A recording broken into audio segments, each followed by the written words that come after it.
আসসালামু আলাইকুম, welcome to my channel. আজ আপনাদের সাথে শেয়ার করব ডিমের ভুজিয়া রেসিপি। রুটি, লুচি, পরোটা সব কিছুর সঙ্গেই আপনারা এই ডিমের ভুজিয়া তৈরি করে নিতে পারবেন।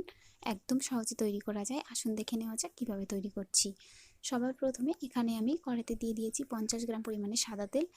এর মধ্যে দিয়ে দিলাম 2টো এলাচ, 1 টুকরো দারচিনি, একটা তেজপাতা। আমি এখানে সাদা তেলটা ব্যবহার করেছি, আপনারা যদি চান অবশ্যই করে সরিষার তেলও ব্যবহার করতে পারবেন। দিয়ে দিলাম একটা বড় সাইজের পেঁয়াজ কুচি করে নেওয়া। দেখতেই পাচ্ছেন কিভাবে আমি ছোট ছোট টুকরো করে কুচি করে নিয়েছি, ঠিক এভাবে কুচি করে নিতে হবে। খুব ভালো করে এবার আমি পেঁয়াজটা ভেজে নেব, ঠিক যেভাবে করে আমি ডিমের ভুজিয়াটা করছি। একবার এই রেসিপি তৈরি করে দেখবেন, আশা করছি আপনাদের কাছে অনেক বেশি ভালো লাগবে। দেখতেই পাচ্ছেন আমি পেঁয়াজটা একটু হালকা করে ভেজে নিচ্ছি।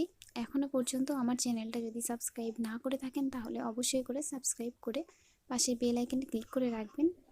যখনই আমি এরকমই নিত্য নতুন আর সহজ রেসিপি শেয়ার করব, সেটা সবার আগে আপনাদের কাছে পৌঁছে যাবে। দেখতে পাচ্ছেন পেঁয়াজটা আমি হালকা করে একটু ভেজে নিয়েছি। এরপর এর মধ্যে দিয়ে দিলাম 1 চা চামচ পরিমাণে আদা রসুন বাটা, আর দিয়ে দিলাম 1/2 চা চামচ পরিমাণে জিরে বাটা। খুব ভালো করে এবার আমি আদা রসুন আর জিরেটা কষিয়ে নেব।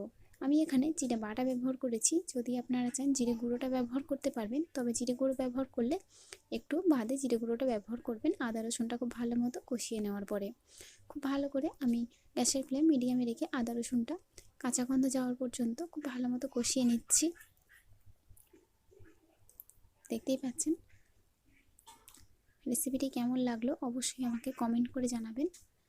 দেখুন খুব ভালো করে যখন কষিয়ে নেওয়া হয়ে যাবে, এ পর্যায়ে এর মধ্যে দিয়ে দিচ্ছি 1/2 চা চামচ পরিমাণে হলুদ গুঁড়ো, 1/2 চা চামচ পরিমাণে লাল লঙ্কার গুঁড়ো, দিয়ে দিলাম স্বাদ অনুযায়ী লবণ।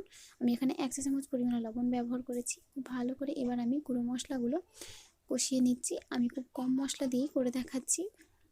দেখুন খুব ভালো করে এটা কষিয়ে নিতে হবে, যাতে করে ভালো মতো মশলাটা কষিয়ে নেওয়া হয়। দেখুন এবার কিছুটা পরিমাণে পানি আমি এর মধ্যে দিয়ে দিলাম। পানিটা দিয়ে খুব ভালো করে পানিটা আমি দিয়েও মশলাটা কষিয়ে নিচ্ছি।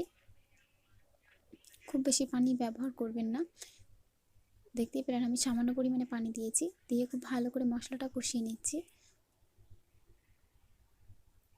দেখুন মশলাটা খুব ভালো মতো কষিয়ে নেওয়া হয়ে গেছে। এ পর্যায়ে এর মধ্যে দিয়ে দেব ফেটিয়ে নেওয়া 4 চা চামচ পরিমাণে টক দই। টক দইটা দিয়ে খুব ভালো করে এবার আমি টক দইটা এর সাথে মিশিয়ে দেবো। এর আগে দিয়ে দিলাম 1 চা চামচ পরিমাণে গরম মশলার গুঁড়ো। এখানে আমি মিক্স গরম মশলাটা ব্যবহার করেছি। খুব ভালো করে এবার গ্যাসের ফ্লেম লোতে রেখে দইটা আমি খুব ভালো মতো মশলার সঙ্গে মিশিয়ে দেব। গ্যাসের ফ্লেম হাইতে দেবেন না। দইটা দেওয়ার পরে গ্যাসের ফ্লেম লোতে রেখে খুব ভালো করে দইটা এইভাবে মশলার সঙ্গে মিশিয়ে নেবেন। এবার আমি দিয়ে দেবো 1 চা চামচ পরিমাণে চিনি। চিনিটা অবশ্যই করে এখানে ব্যবহার করবেন, যাতে করে এখানে টক দই দেওয়া হয়েছে তার জন্যে। দেখুন ভালো মতো চিনিটা দিয়ে নেওয়া হয়ে গেলে এর মধ্যে দিয়ে দেবো 4 চা চামচ পরিমাণে টমেটো সস। আমি এখানে টমেটো সস ব্যবহার করেছি, আপনারা যদি চান তাহলে অবশ্যই করে এখানে গোটা টমেটো কুচি করে নিয়ে ব্যবহার করতে পারবেন, তবে আমার কাছে টমেটো সসটা দিলে বেশি ভালো লাগে, তাই জন্য আমি টমেটো সসটাই ব্যবহার করেছি। খুব ভালো করে এবার আমি টমেটো সসটাও মশলার সঙ্গে কষিয়ে নেব। খুব ভালো করে কষিয়ে নিতে হবে। দেখতেই পাচ্ছেন তেলটা উপরে উঠে এসেছে, মশলাটা কষিয়ে নেওয়া একদম পারফেক্টভাবে রেডি হয়ে গেছে।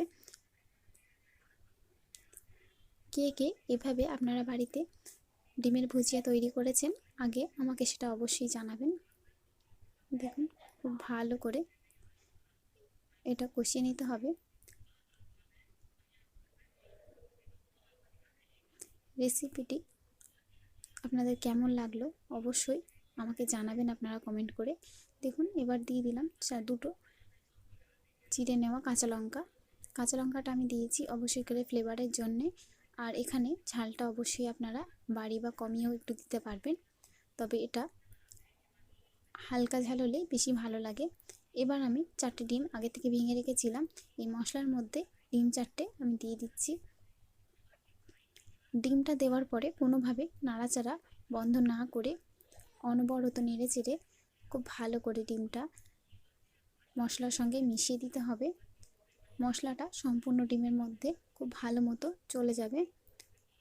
আরও একটা কথা, এখানে আমি ডিমের ভুজিয়াটা একটু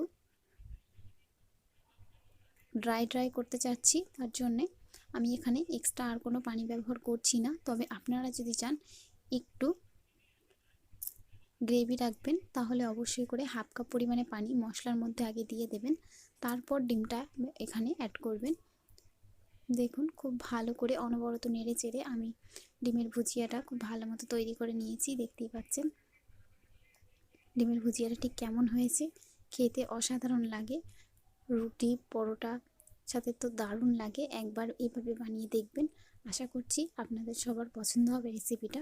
খুব ভালো করে মিশিয়ে দেওয়া হয়ে গেছে, আর 30 সেকেন্ড মতো আমি এটা কিছুক্ষণ নাড়াচাড়া করে নেব।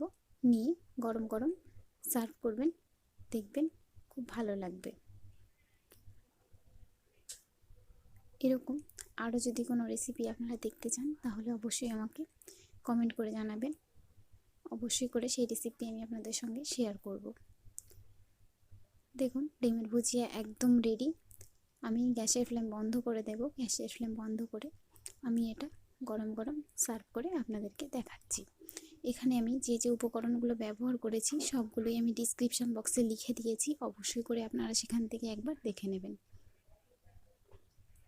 দেখুন আমি পাত্রে এটা সার্ভ করে দিয়েছি। আজকের মতন এই পর্যন্তই। আবারও চলে আসবো এরকমই নিত্য নতুন আর সহজ রেসিপি নিয়ে।